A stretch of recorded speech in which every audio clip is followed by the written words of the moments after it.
If you think about it, there's more than 200 million Americans who are currently fully vaccinated. That's 77% of the population who are 12 and older. And so that's an important way forward that the president has worked very hard since stepping into the administration to make sure that we had a comprehensive vaccine, getting shots into arms operation, and this is part of that. And just a logistical question, you mentioned the president being briefed on the Queen's health. If she were to pass, should we expect the president would travel to any service? Well, we think it's inappropriate to actually be talking about that at this time, so I don't have anything to share on travel. As I stated, the people of the UK and the family, the Queen's family, are in the hearts of the president and Dr. Biden, so I'll leave it there. Thank you, Karine. Has the White House specifically inquired about the Queen's health this morning? And when was the last time President Biden actually spoke to the Queen? Was it at the G7 in Cornwall, or have they had conversations after that? So they last met during the president's visit to the United Kingdom in June 2021 in Cornwall, as you just stated, when she welcomed the president and the First Lady to Windsor Castle. A few days before that, she also hosted the president and another G7 leaders at a reception in Cornwall, which is what you just stated. Yeah, that was the last time that they saw each other. Specifically inquired about her health, or has I can tell you that the president has been briefed. I don't have any calls to preview at this time, but he has been briefed on this situation. And a quick one on the tech meeting. We saw the readout that landed a few minutes ago. The White House held a listening session with senior administration officials on the harms caused by big tech. And we are sort of just trying to understand, why tech companies were not invited to participate in such a session, and why did you decide to have such a meeting now? So, look, this is, as you know, the largest tech meeting convening that we have had at the White House since we have started in the last 19 months. Just a couple of things I want to say about this because it's really important. These principles are the culmination of months of work by the administration and engagement with numerous stakeholders. They also consist with work that the administration has been doing and will continue to do. So this is an important roundtable, as you've heard from the readout and as we've laid out. Look, we're looking forward to hearing any feedback from the tech companies, and I'll just leave it at that. Any plans to specifically act on the recommendations that came up? I don't have anything specific to add. Look, again, the roundtable is the largest discussion about the harms of tech companies, as you just started in your question, held at the White House. The president has long called for fundamental legislative reforms to address these issues, and we look forward to continuing that work with Congress to make bipartisan progress on these issues. Again, the president also encourages federal agencies to use the tools they have to continue advancing these principles throughout their work as well. And we welcome any feedback from the tech companies. Okay. When the president conveyed his thoughts to Prime Minister Truss, did she offer any update on the Queen's condition or the Queen's health based on what she knows? I don't have anything more to share from what I just stated about him having a conversation or speaking to her briefly during this call this morning. Did the president express any concerns of the Queen's health after meeting with her as he did last summer? Concerns meaning? Concerns about her health and how she was doing?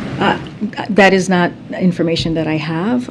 Look, I'll just reiterate this because I think this is important, which is our countries and people have always had or shared a special relationship, and our thoughts are with the people of the United Kingdom, with the Queen and her family, and she, again, as the president has stated, they are in the hearts of both the president and Dr. Biden. I don't have more to share on that. Do you have any update on when the last time the president has spoken to the Queen? Was that when they met, as Kaylin just referenced, or have they? It was when they met in June of 2021, is the last time they spoke and saw each other. And then just on COVID, there's a projection that the administration could run out of tests if there's another major COVID wave. I'm wondering if there's any updates on whether or not the White House or the administration plans to buy more tests. I mean, we've been very clear. We need Congress to pass the CR. We have made some cuts here and there to our fall plan, and in order to move forward with this COVID vaccine that we're talking about, that the president's going to announce today, we have enough for the fall, but not for the winter. And we have been very clear that in order to not be left behind, to continue moving in our progress, we need Congress to fund the COVID. The COVID response funds that we have asked for, the $22 billion. So we're going to continue to work with Congress. We're going to continue to have those conversations, those bipartisan conversations, to move that conversation forward on getting that CR done. And so that is a priority for this administration. We've been talking about that for months now. There's nothing new there. And in order to continue with the testing, in order to continue with these new vaccines that are very important, that is a game changer in how we're approaching managing COVID, we need those funds. Logistically, would the president be given any sort of heads up if the Queen does pass, or would he find out kind of when? Again, I mean, we just feel having those conversations at that time is inappropriate. Clearly, if anything is to share, we will share that. But again, we're thinking about their family, they're in our hearts, and just not going to get ahead of that at this time. And then on the president's call with allies, in the readout, they mentioned that they talked about Russia's weaponization of energy and the need to, coordinate on sustainable and affordable energy. Is the president concerned that gas prices, you mentioned that they're coming down, is he concerned about them increasing again? Here in the U.S.? I mean, the president's doing everything that he can to make sure that we lower the cost for the American people. This has been a priority for him, and he took really bold actions to see the trend that we have been seeing with gas prices. Right, 86 days they've been trending down, and so we're encouraged by that. It's been work that, again, his leadership from the Strategic Petroleum and making sure that we tap that historic tapping of the Strategic Petroleum of 1 million a day for the last several months, that has helped. It's the ethanol 15 that he made a decision on to make that available during the summer, which is not a regular time to make that available. He took bold actions, and now we're seeing that effect. So look, we're going to continue to take to look at all options. We're going to continue to make sure we keep costs down for the American people, including at the pump. And then you mentioned the president's going to Ohio tomorrow for this groundbreaking. Is this going to be something that we're going to see throughout the midterms, going to these kinds of ribbon-cutting ceremonies, groundbreakings? I mean, is that kind of the focus? So, look, I can't talk about the midterms from here. I can't talk anything political from where I stand and in this position.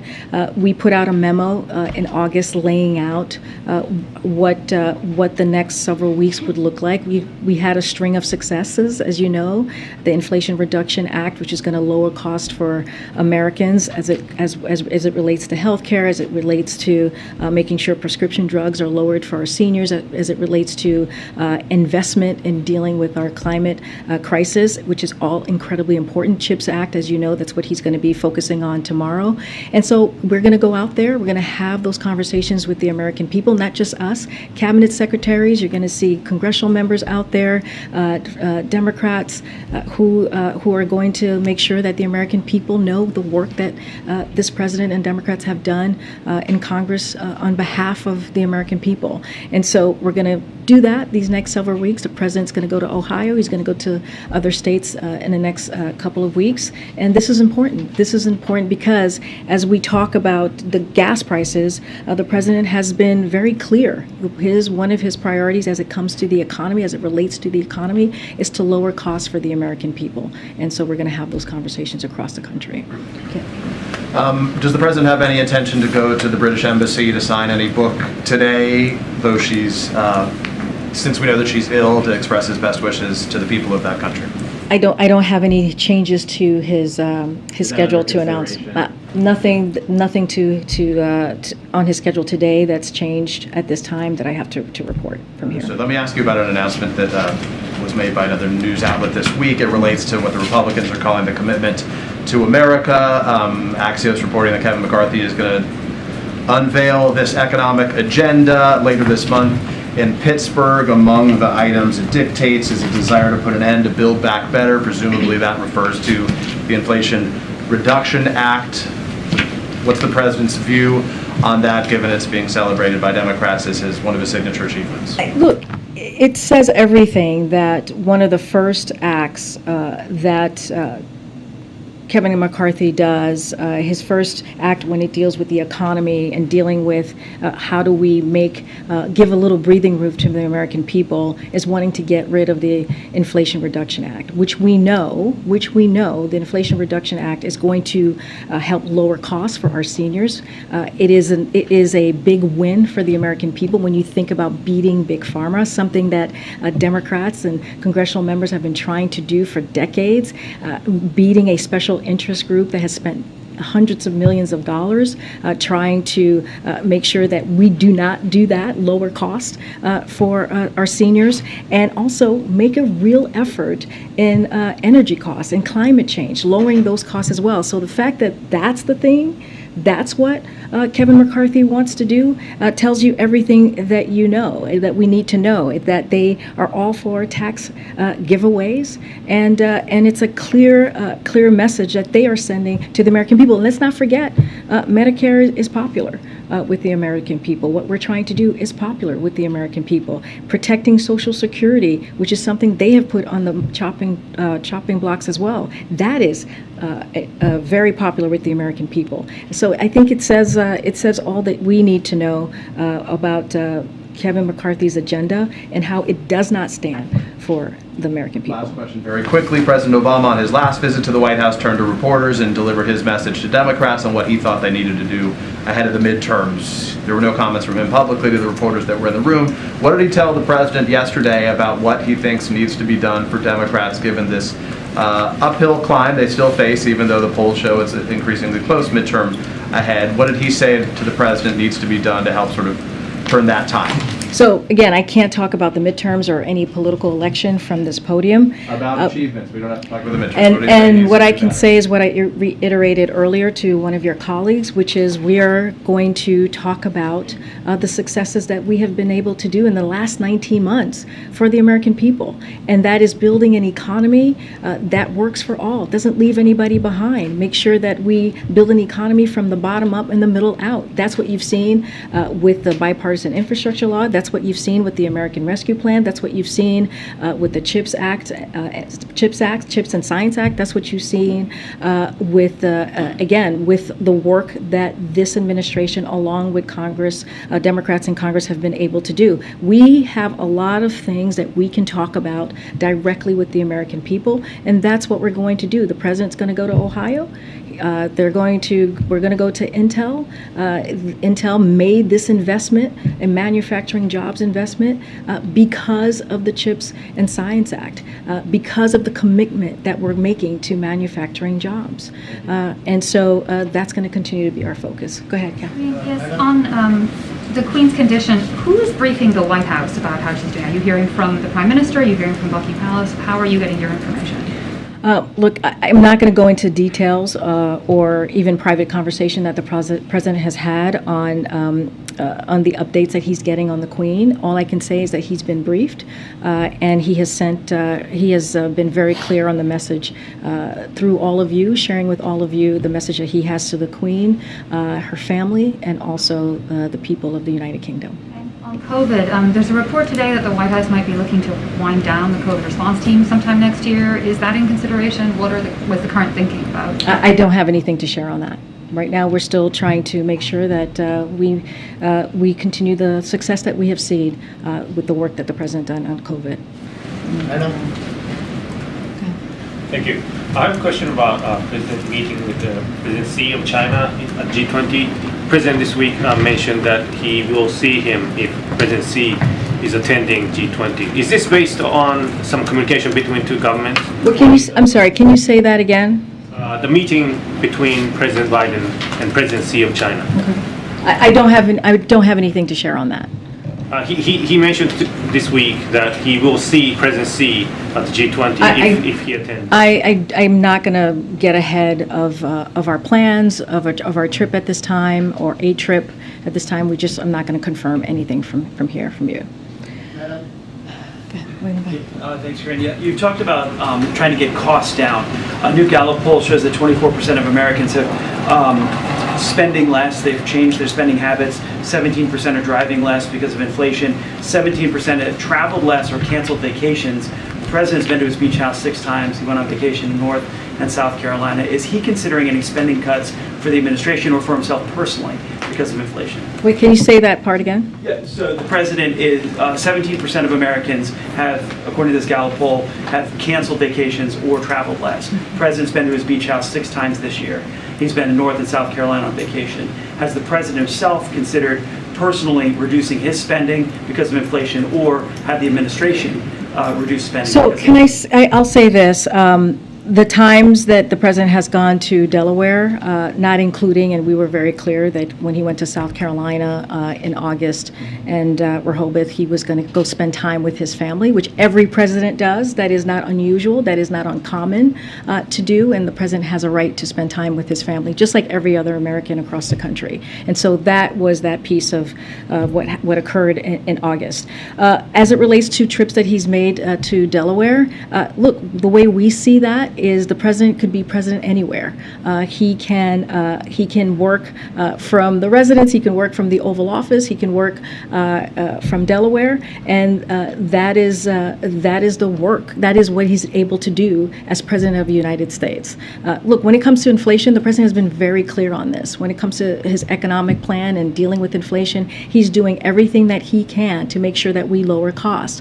That's why the gas price is going down the last 86 days is a step forward. Bringing it down under $4, average of $3.75, is a step forward, because the decline that we have seen is indeed historic. We haven't seen that decline in over a decade. That is why it's so important that we pass the Inflation Reduction Act. That is going to change people's lives. It is a game changer. If you think about senior citizens who are paying thousands of dollars a month, $2,000 to $3,000 a month on prescription drugs. Now it's going to be capped at $2,000 a year. Those are the things that's actually very popular with the American people. And guess what? Republicans didn't vote for that, and Republicans didn't support that. Matter of fact, Republicans, what they have put forward is putting Medicare and Social Security on the chopping blocks. And so the president's going to continue to be zero focus on lowering costs for the American people, and that's what you've seen. I'm going to move on. We actually have about 10 minutes left. Go ahead. Can I actually piggyback though, Yeah. Karine, on that?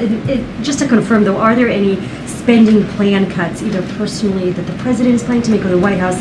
Because, as my colleague mentioned, Americans are making some of those cuts, and I just wanted to get a clarity. We understand, and we have been very clear, and the president has said this, that we understand what the American people are going through. And I want to be I want to be very clear that we understand that there are American people who are still dealing with high cost, and we understand that they have those difficult conversations around the kitchen table about how they're going to spend their paycheck. But we also have to understand is what the president has been able to do with the economy, and we get it. There's still more work to do.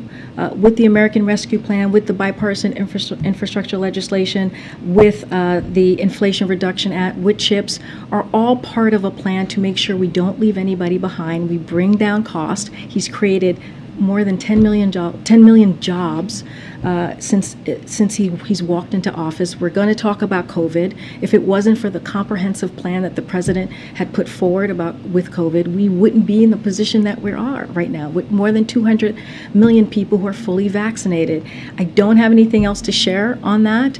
What I can say is the president has the ability to work from anywhere. That is the president's one of the president's obligations that he has. Wherever he goes, he's able to work. He has a team to do that. And again, when it comes to high costs, when it comes to tough decisions that the American people make, He gets that, and he's going to continue to do the work that we have been doing to bring costs down. Can I ask you a quick question on an unrelated topic? The Unity Summit next week, can you provide any details on what exactly it is, or just any additional context? So we'll have more information for you earlier in the week. I don't have any details at this time. I'm going to keep going. Go ahead.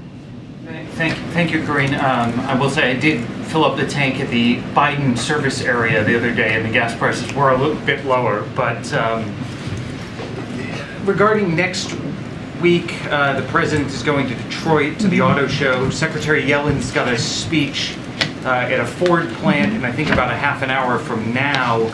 Is there anything you can preview about the president's trip to Detroit yet, or anything further on what Secretary Yellen is doing? So as to what Secretary Yellen is doing, I would refer you to the Department of Treasury. I'll give you a little bit on next week, the Detroit visit. President Biden's economic plan has fueled an electric vehicle manufacturing boom in America, and you can expect him to talk about that and more in Detroit. Under President Biden, the private sector has invested over $100 billion to make more electric cars and their parts in America, create jobs for our auto workers, and strengthen our domestic supply chains. And just weeks after President Biden signed the Inflation Reduction Act into law, major companies have already announced billions of additional dollars in new investments to boost American clean energy manufacturing and create good-paying jobs. And that's what he's going to look. What Detroit's going to look like. Concerned about the possibility that the $7,500 tax credits may not be available for a lot of these EVs. There's been some reporting that the parts just won't be from the United States, that the country of origin situation won't be sufficient for those. Is the White House concerned in trying to figure out a way to make sure that people can actually get those tax credits to buy those EVs? So we're going to do everything that we can to make sure that that part of the Inflation Reduction Act, as it comes to the climate change, is implemented in a way that the American people sees that direct effect. It is a priority for us. We just announced John Podesta, who's going to be leading that effort, as we have done with the American Rescue Plan, as we have done with the bipartisan infrastructure legislation. We are going to make sure that what we pass, these laws that we pass to improve the Americans' lives, are implemented in a way that has a real effect, and that the American people truly feel the cost. Thank you, Karine. I have two questions. The first is on Queen Elizabeth. She's served for nearly a third of American history. So how does President Biden view the special relationship between the U.S. and the U.K. if there were to be a transition in the British monarchy? So don't want to, we feel like it's inappropriate to talk about hypotheticals here.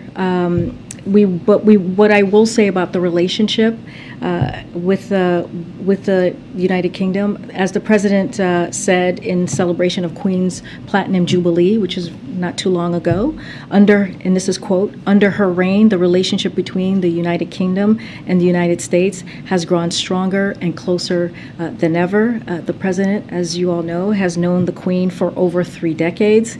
He's met her personally 3 times. Once was in June of 2021. Over the years, including, as I said, twice last year.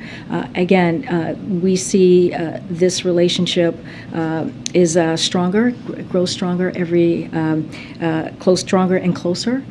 And again, our hearts, the president's, as he said, our thoughts and our hearts are with the Queen, her family, and also the people of the United Kingdom. Met 3 times, as you just indicated, and I'm wondering if you have anything to add about what the president has shared on the Queen's views of the U.S. and the world as it stands right now. I'm not going to get into private conversations that they have had. I can tell you again, they've met at least 3. They've met 3 times in the past few decades. And again, I don't want to get ahead of anything here. We think it's inappropriate to talk about any travel or any thoughts on that. But again, we've made it very clear that they are in our hearts, they are in our thoughts, and that's where we are today with this. We'll have more. Clarification on the technology meeting that took place today. How did the White House select Mozilla and Sonos to represent the views more broadly of the entire industry? Look, you know, I think the way that we see what the roundtable today, it is, again, the largest roundtable that we have seen from this administration to deal with tech. And we think it's an important conversation to be had. Again, we look forward to hear the feedback from tech companies on what they think about what we're working through and moving forward. But again, I'm not going to get ahead of that process. But we think it's an important. This is the actions that the president has taken on tech, and the conversations that we've had has been a priority for this president. And we're just, I think what you should take out from today or take away from today is that, the president's going to and has long called for fundamental legislative reforms to address real issues. And so we're going to continue to do that. Thanks, Karine. Why do you guys keep saying the Inflation Reduction Act is reducing prices? Because in the Inflation Reduction Act, when you look at Medicare, when you look at what it's going to be able to provide, allow Medicare to negotiate lowering cost for seniors, that is reducing costs. When you think about seniors who are paying, again, I just stated this, $2,000, $3,000 a month, and it's going to now cap that at $2,000 a year, that is lowering costs. But a majority of Americans now say that price increases are causing them financial hardship. That is more than at the start of the year. So where's the inflation reduction for everything else? So here's the thing, the Inflation Reduction Act. Okay, all right, well, okay, so that's been confirmed? Okay, the royal family. So, as I said earlier, our hearts and our thoughts go to the family members of the Queen, goes to the people of United Kingdom. I don't want to get ahead of what the president is going to say. I want him to, from you all, to hear from him first, and so I don't want to get ahead of that. And I said this earlier, our relationship with the people of the United Kingdom, and this is something that the president has said himself, has grown stronger and stronger. It is the United Kingdom is one of our closest allies. And again, our hearts go to the people of the United Kingdom, to the Queen, and to her family. I'm just not going to get ahead of the president. And with that, I'll see you guys on Monday. Thank you. Thank you, guys.